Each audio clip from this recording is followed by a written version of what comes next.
بسم اللہ الرحمن الرحیم۔ اللہ سے محبت کا سفر کیسے شروع ہوتا ہے؟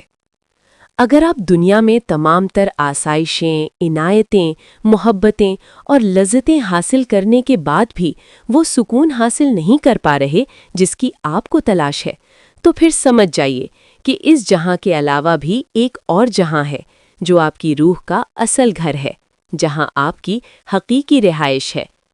اور جب تک آپ کی روح کو اس کا اصل گھر نہیں مل جاتا، وہ تب تک یوں ہی بے سکون رہے گی، چاہے آپ ظاہری طور پر کتنی ہی خوشیاں اور آسائشیں اوڑھ لیں۔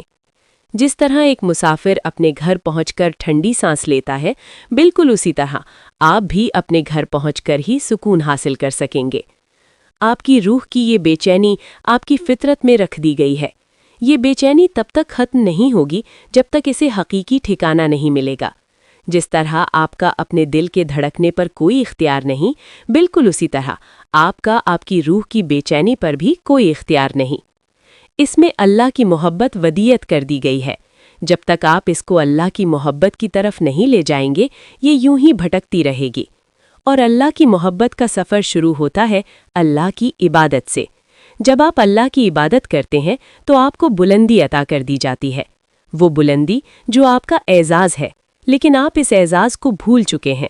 اللہ نے حکم دیا کہ اپنی روح کو میرے حوالے کر دیجئے، میں اعلیٰ بنا دوں گا، لیکن آپ بے ضد ہیں کہ میں اس روح کو دنیا میں ہی قید رکھوں گا۔